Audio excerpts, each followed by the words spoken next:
어제 에스라서를 우리가 시작하면서 여러분 다 들으셨지만 페르시아의 고레스 왕이 파격적인 그런 공포를 합니다. 70년간의 모든 포로 생활을 마치고 이스라엘 백성들을 고국으로 돌려보내는 그런 정책을 합니다.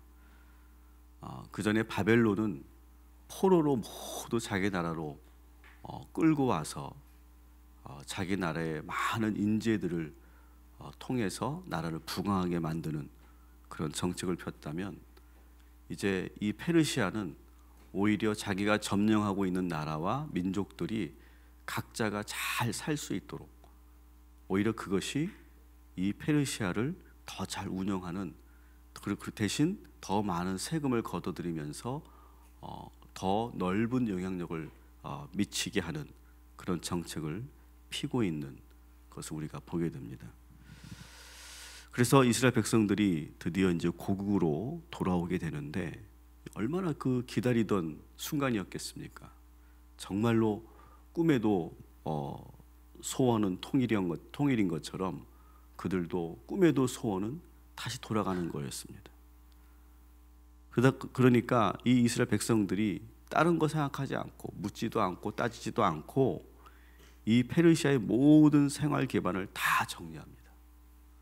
여러분 상상해 보십시오. 70년 동안 그렇게 살면서 1세대들은 아마도 간절했을 거예요. 다시 조국으로 돌아간다는 것이 너무너무 간절하고 너무너무 기뻤을 거예요.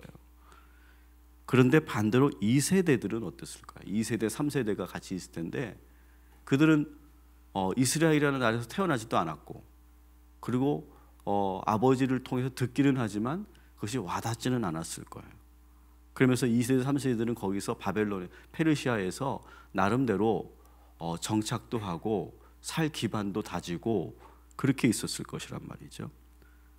그런데 지금 그들도 모두가 고민하지 않고 모든 그 살기 좋은 페르시아에서의 모든 삶의 기반을 다 정리하고 그들은 조국으로 돌아가는 대열에 합류하고 있는 것입니다.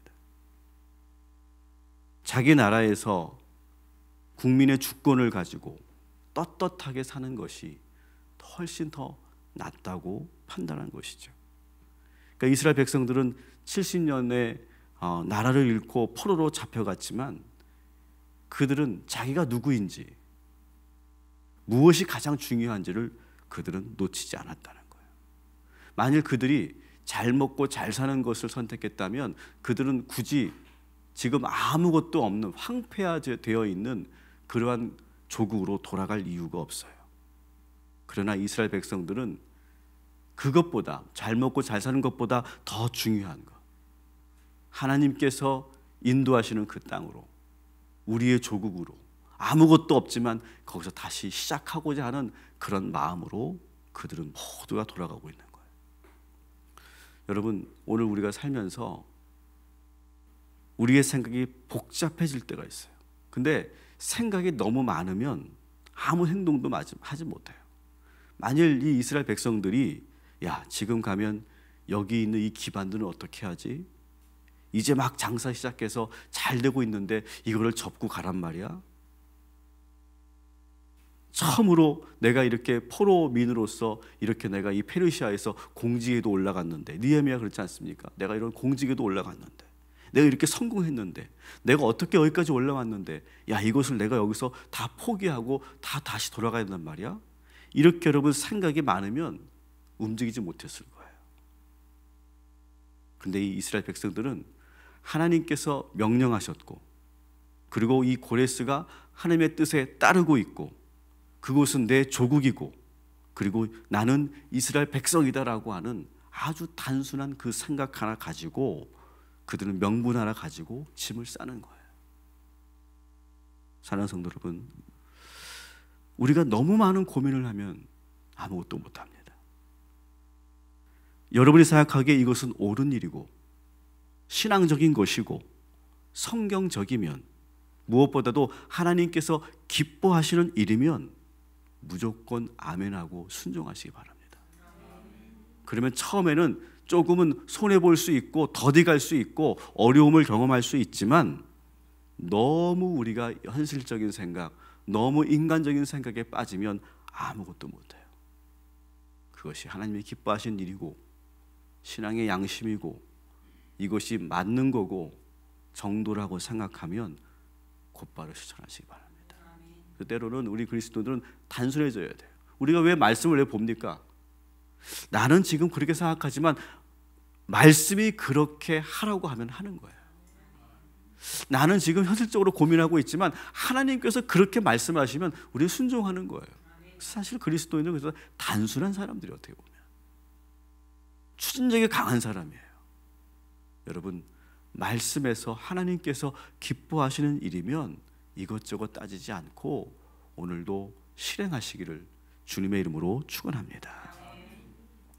오늘 2절 우리가 읽었는데 2절의 말씀은 뭡니까? 그러한 조국으로 돌아가는 그러한 사람들의 그 지도자들을 지금 여기에서 소개하고 있어요. 자세히 세어보면 11명의 지도자가 소개되고 있는데 느헤미야 7장에도 이와 똑같은 지도자들의 명단이 나옵니다. 그래서 에스라와 느헤미야를 우리가 짝지어서 우리가 같이 보는 게 좋은데 거기 뭐 12명의 지도자들이 나옵니다. 그래서 이 에스라 2장에 나오는 11명의 지도자와 그 다음에 느헤미야 7장에 나오는 또 한 명의 빠진 지도자 나하마니까지 해서 12명의 지도자가 지금 이 다시 귀환하는데 세워져 있는 것으로 이렇게 소개합니다. 마치 이스라엘 백성들이 애굽에서 출애굽할 때도 12지파의 족장들이 있었던 것처럼 다시 출페르시아죠. 출페르시아 할 때에도 12명의 지도자들이 세워졌다라고 하는 것을 지금 여기서 보고 있는 거예요. 여러분, 우리가 뭐든지 다 그렇죠. 어느 조직이나 그렇습니다. 끌고 가는 지도자가 있어야 돼요.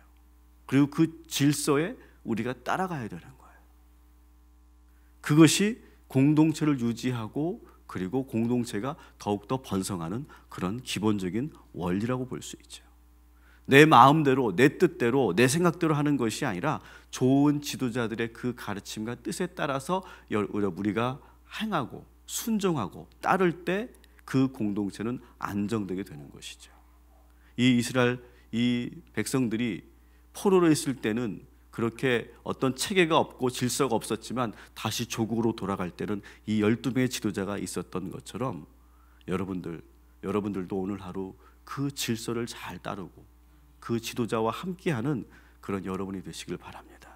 그리고 만일 여러분들이 그런 지도자의 위치에 있다면 이 사람들을 잘 이끌고 지도하는 그런 리더십을 발휘하는 복된 이 하루가 되기를 주님의 이름으로 축원합니다. 자, 그러면서 아주 길게 이 1차 포로 귀환 명단을 아주 길게 소개하고 있습니다. 그런데 이 포로 귀환 명단을 보면 크게 7개 그룹으로 나누어서 정리되어 있는 것을 보게 됩니다. 우리가 좀 전에 본 것처럼 2장 2절에는 12명의 지도자가 지금 세워져 있고 그 다음에 3절부터 20절까지는 우리가 다 읽지 않겠지만 3절부터 20절까지는 집안별로 분류된 사람들이 쭉 있습니다. 집안별로 분류된 사람들. 그 다음에 21절부터 35절까지는 지역별로 구분된 사람들로 이렇게 되어 있어요. 이게 어떤 의미일까요, 여러분?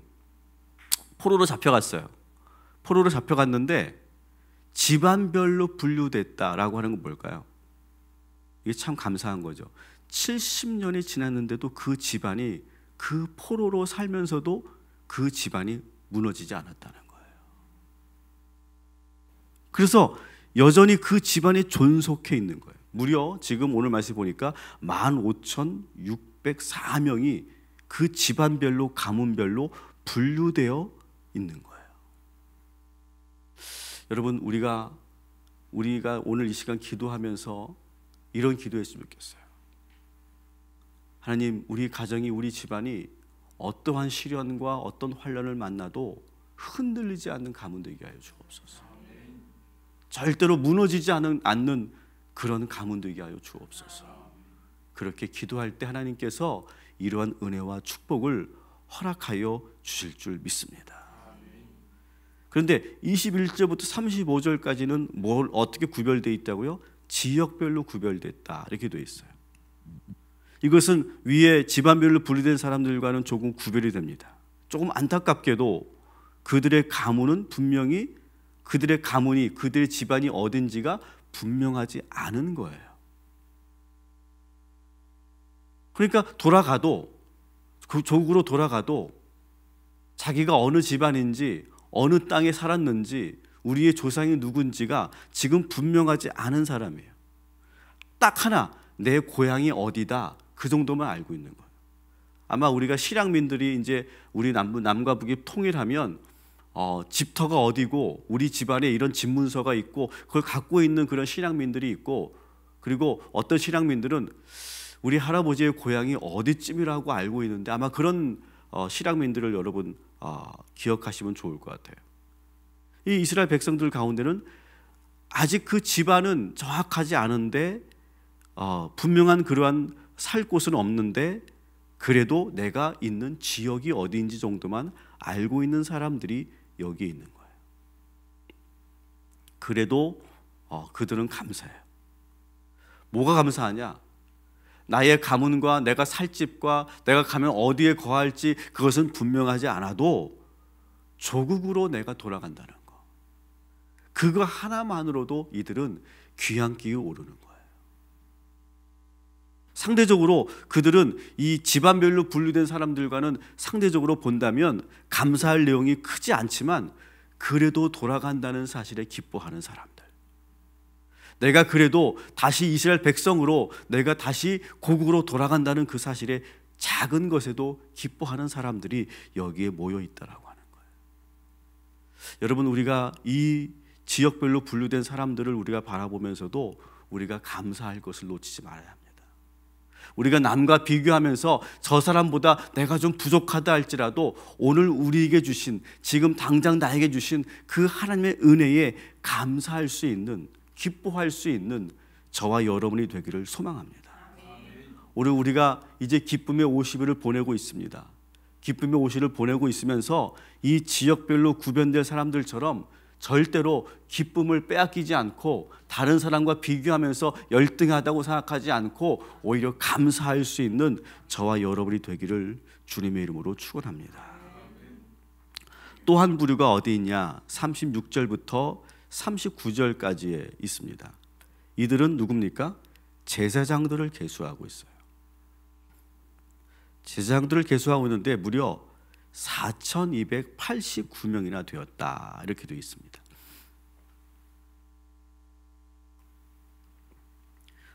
지금 전체 귀향민 수가 4만 명 정도가 되는데 거기에 10분의 1에 해당하는 그런 제사장들이 있었다는 거예요. 그러니까 돌아가서 하나님께 예배드리는 일에 큰 문제가 없다는 것을 말해주고 있어요. 조금 안타까운 것은 다윗이 처음에 제사장들을 세울 때는 24가문의 제사장을 세웠어요. 근데 오늘 말씀을 보니까 이 24가문이 다 무너졌어요. 무너지고 4가문만 남아있는 그 모습을 우리가 봐요. 이게 그도 그럴 것이, 여러분 생각해 보세요. 제사장들은 왜 있는 겁니까? 성전이 있어야 돼요. 성전이 있고 그 성전에서 제사를 집례하는 사람이에요.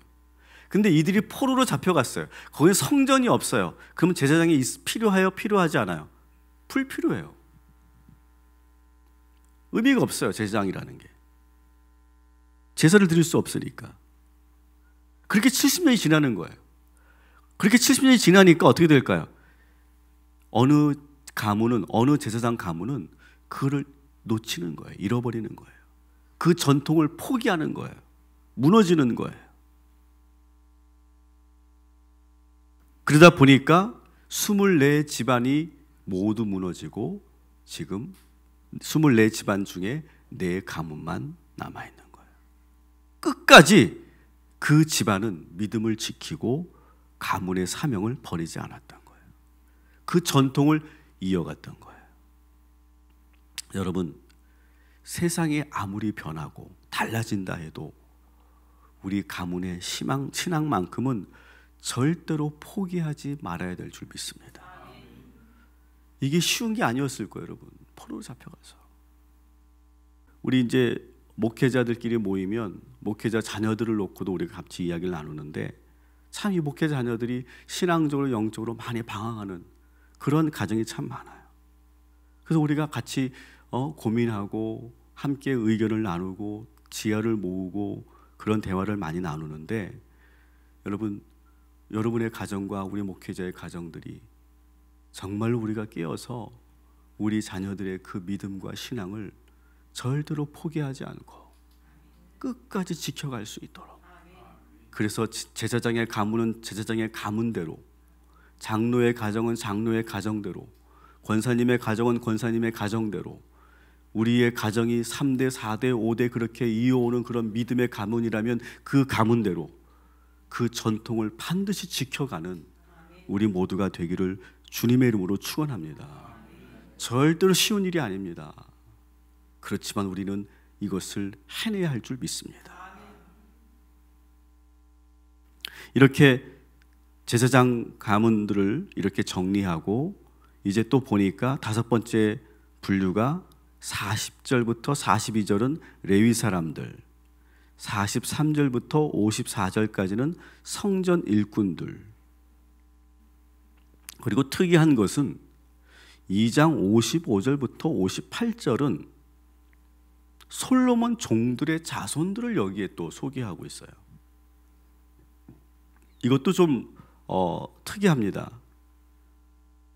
아마 이 사람들은 그런 것 같아요. 포로로 잡혀가서도 우리는 솔로몬 왕 때부터 궁에서 섬겼던 자들입니다. 이러한 자부심을 가지고 70년을 산 것 같아요. 우리는 솔로몬 왕을 섬기던 그런 궁인들입니다. 이런 자부심, 이런 자긍심을 가지고 70년을 버티는 거예요. 여러분, 그거 누가 알아줍니까? 그죠? 여러분, 우리가 이민사회로 가면 여러분 미국이나 캐나다 갈 때 내가 한국에서 이런 대학 나왔습니다, 내가 한국에서는 이런 은행 다녔고 내가 이런 교직 생활을 했고, 그거 인정해 줍니까? 인정해 주지 않아요. 그냥 가면은 그냥 다 노무자로 일하고 그리고 윗바닥에서부터 일하는 거예요. 근데 이 사람들은 나는 솔로몬 왕 때부터 솔로몬을 섬기던 사람들입니다 라고 하는 그런 자긍심 하나로 70년을 버틴 사람들. 그러면서 자기들이 갖고 있는 노하우와 기술을 포기하지 않은 사람들. 그러다 보니까 70년 후가 되니까 이 사람들이 따로 분류가 될 정도로 많은 사람들이 있었다는 거예요. 여러분들 오늘 하루 사시면서 그런 자부심을 가지고 살기 바랍니다. 우리는 하나님의 백성입니다. 우리는 구원받은 자들입니다. 하나님이 나와 함께 하십니다. 하나님의 주신 그 말씀으로 우리는 사는 사람들입니다. 그런 여러분 자부심 가지고 사시기 바랍니다. 그러면 아무리 세상이 여러분 흔들어 놓아도 절대로 우리는 꺾이지 않게 될 거예요. 참 독특한 분류였죠. 마지막으로 59절부터 63절까지의 말씀을 보면 참 안타까운 사람들이, 어떻게 보면 이 귀향민들 가운데 이 사람들은, 여기에 나오는 사람들은 이스라엘 자손임을 입증해내지 못한 사람들이에요. 집안 족보도 없고요, 조상이 어느 지역에 살았는지 그 기록도 없고, 그리고 어디에도 이들에 대한 흔적도 없어요. 어쩌면 여기 있는 사람들은 아마 순수한 이스라엘 혈통이 아닐 가능성도 많겠죠. 그죠? 포로로 잡혀갔으니까. 그런데 이 사람들이 지금 모두 다시 자기들도 이스라엘 백성이라고, 자기들도 고국으로 돌아가겠다고 이렇게 자원했다는 거예요. 포로로 잡혀와서 고아가 됐거나 부모를 잃었거나 가족을 잃었거나, 그래서 내가 어느 소속인지 모른 채 70년을 떠돌았던 아주 안타까운 사회를 갖고 있는 사람들이에요. 그런데 감사한 것은 이 돌아가는 이스라엘 공동체가 그들도 수용해주고 받아주는 거예요. 그들도 역시 한 가족이고 한 동포라고 인정해 주는 거예요. 사랑하는 여러분, 우리가 정체성을 잃고 어느 자리에 있어야 할지, 어느 위치에 있어야 할지 모르는 그런 사람들을 우리가 잘 품어주고 잘 지켜주는 공동체, 그런 교회가 되길 소망합니다. 교회 안에 보면 그렇게 자신의 위치를 잘 잡지 못하는 그런 사람들이 있어요. 그들을 잘 품어주는 것이 저는 교회여야 할 줄 믿습니다. 오늘도 우리 교회에 소속되어 있는 성도들 가운데 그렇게 겉돌고 있고 함께하지 못하고 있는 그런 성도들이 있다면 우리가 붙잡아주는 역할, 관심 가져주고 사랑을 나누어주는 그러한 교회가 되기를 주님의 이름으로 축원합니다. 이렇게 해서 총 개수 인원이 42,360명이었어요. 1차 포로 귀환, 3차까지 있었죠. 1차 포로 귀환 인원치고 적지 않은 숫자가 이곳에 모이게 됐어요. 그래서 무너진 성전을 다시 세우고 새로운 나라를 건설하는 데 크게 감당하는 그런 규모였어요. 그런데 오늘 말씀에 보니까 68절, 69절을 한번 여러분 다시 한번 보십시오. 68절, 69절 같이 읽습니다. 시작. 어떤 족장들이 예루살렘에 있는 여호와의 성전 터에 이르러 하나님의 전을 그곳에 다시 건축하려고 예물을 기쁘게 드리되 힘 잘하는 대로 공사하는 금고에 드리니 금이 6만 1,000 다리기요 은이 5천 마네요 제사장의 옷이 100벌이었더라. 아멘. 자, 이들이 그냥 가는 것이 아니라 어떻게 갑니까? 그 가문의 지도자들이 먼저 솔선수범해서 성전 재건을 위해 헌신을 합니다. 그러니까 69절에 보니까 일반 백성들도 그 모습을 보고 힘을 다해서 자발적으로 이 건축 헌금을 하고 있는 거예요. 여러분, 저는 이 68절, 69절이 우리 교회의 모습이길 바랍니다. 우리 교회가 앞으로 해야 할 일들이 많이 있는데 먼저 지도자들과 우리 평신도 중직자들이 먼저 앞서고 먼저 자원하고 먼저 희생하고 그 모습을 보면서 감동받은 우리 모든 성도들이 함께 힘 다하여서 그 뜻을 이루어가고 그 사명을 감당하는 그런 교회 되길 소망합니다. 어디든 마찬가지예요. 나라도 마찬가지도. 나라도 지도자들이 먼저 앞서가는 거죠. 그 모습을 보면서 백성들이 감동을 받고 따라가는 겁니다. 가정도 마찬가지예요. 가정도 아버지가 먼저 앞서가고 부모가 먼저 본을 보이면 거기에 감동이 되면 자녀들도 따라가게 되는 거죠. 모든 그러한 공동체가 질서가 다 그렇게 되는 것이죠. 여러분들이 지금 먼저 앞서가야 하고 희생해야 될 자리에 있다면 여러분들이 기꺼이 감당하시기 바랍니다. 또한 여러분들이 그렇게 먼저 앞서가면 감동받은 자들이 따라오게 될 줄 믿습니다. 우리 교회가 그렇고 여러분의 가정이 그렇고 여러분의 나라가, 우리의 나라가 그런 나라가 되어야 할 줄 믿습니다. 이렇게 아름다운 이 모든 이 귀환의 과정들을 보면서 여러분의 삶에서도 이런 축복과 은혜가 있게 되시기를 주님의 이름으로 축원합니다. 기도하겠습니다. 기쁨의 50일을 우리가 보내고 있습니다. 오늘도 주님이 주시는 참된 평화와 참 기쁨을 누리는 복된 하루가 되게 하여 주시옵소서. 이스라엘 백성들 많은 고민을 하고 생각이 많았다면 이렇게 많은 자들이 자원하지 못했을 것입니다. 그들은 오직 하나, 하나님이 기뻐하시는 일, 하나님의 말씀에 합당한 일이기 때문에 그들은 아멘하고 순종할 수 있었습니다. 오늘 하루 우리 너무 생각이 많지 않게 하시고 복잡하지 않게 하시고 인간적 생각하지 말게 하시고 오직 말씀에 따라 순종하는 우리 모두가 되게 하여 주시옵소서. 이스라엘 백성들이 지금 기쁨에 넘쳐 있습니다. 집안이 있는 가정이든 집안이 없는 사람들이든 분명한 기록과 흔적이 없는 사람들이든 상관하지 않고 모두가 한 몸이 되어서 이 귀환을 준비하고 있습니다. 하나님께서 이 백성들이 누렸던, 이 4만 명의 백성들이 누렸던 그 기쁨을 우리 모두에게 허락하여 주시옵시고, 하나님이 우리에게 주실 은혜와 축복을 바라보며 오늘도 열심히 살아가는 복된 하루가 되게 하여 주시옵소서. 오늘도 우리 희강이를 위해서 기도합니다. 7명의 우리 소아암 친구들을 위해서 기도합니다. 주님이 주시는 참된 평화와 기쁨이 넘치게 하여 주옵소서.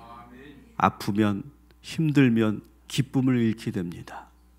또한 간호하는 그 부모들도 그 기쁨을 잃게 됩니다. 하나님, 오늘 이 시간 우리가 간절히 기도하오니 기쁨의 능력이 우리 모든 각 가정에게 임하게 하여 주셔서 믿음으로 이기게 하시고 결국 소망을 가지고 인내하며 이것을 이겨내는 믿음의 가정들 되게 하여 주시옵소서. 우리 모든 성도들 오늘도 열심히 살게 하시고 자부심을 갖고 살게 하시고, 그리고 우리의 정체성을 지키고 우리의 가문을 지켜나가는 하나님의 귀한 사명을 감당케 하여 주시옵소서. 이 모든 말씀 예수님의 이름으로 기도하옵나이다. 아멘.